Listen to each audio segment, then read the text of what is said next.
कंधे झुकाकर बैठने से पट्टे कमज़ोर हो जाते हैं।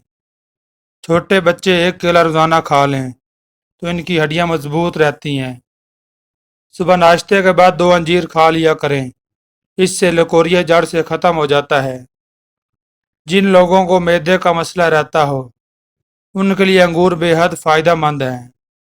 नज़ला ज़ुकाम जान ना छोड़ रहा हो तो भुने हुए चने छिलके समेत एक मुट्ठी रोज़ाना खाओ और 1 घंटे तक पानी न पियो। आलू का उबला हुआ पानी सर पर लगाओ, बाल सफ़ेद नहीं होंगे।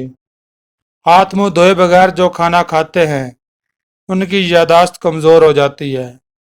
रोज़ाना खाने के साथ खीरा खाएं, ये मुख्तलिफ बीमारियों से बचाता है। तेज़ पत्ती की चाय पी लेने से हाजमा ठीक रहता है और पेट का दर्द और मैदे की तेजाबियत के लिए भी मुफीद है। पेट के दर्द से बचना है तो कसूरी मेथी का इस्तेमाल रोज़ाना ज़रूर करें, बद हज़मी के लिए भी मुफीद है। मुस्कुराते रहने से बाल झड़ना रुक जाते हैं। ज़्यादा पानी पीने से थकावट कम होती है।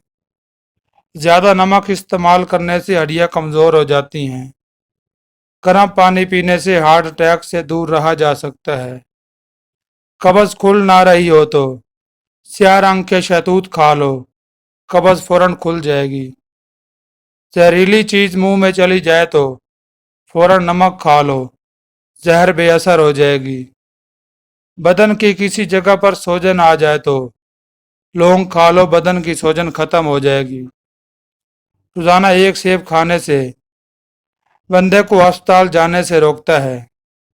जो लाल मरच ज़्यादा खाता है उसकी ज़िंदगी में कभी मैदे में दर्द नहीं होता। बदन में कमज़ोरी महसूस होने लगे तो लोबिया खा लिया करो, जान में जान आ जाएगी। खराटों की आवाज़ ज़्यादा आती है तो सोने से पहले अदरक वाले पानी से नाक को धो लें, खराटे आना बंद हो जाएंगे। नहाते वक्त सर पर एलोवेरा लगा लें, सर के बाल कभी नहीं झड़ेंगे। ठंडे पानी से मुंह धोने से मुंह की जिल्द फट जाती है। बालों में से खुश्की को ख़त्म करना है तो एलोवेरा को पानी में घोलकर इस पानी से सर को धो लें, खुश्की दूर हो जाएगी।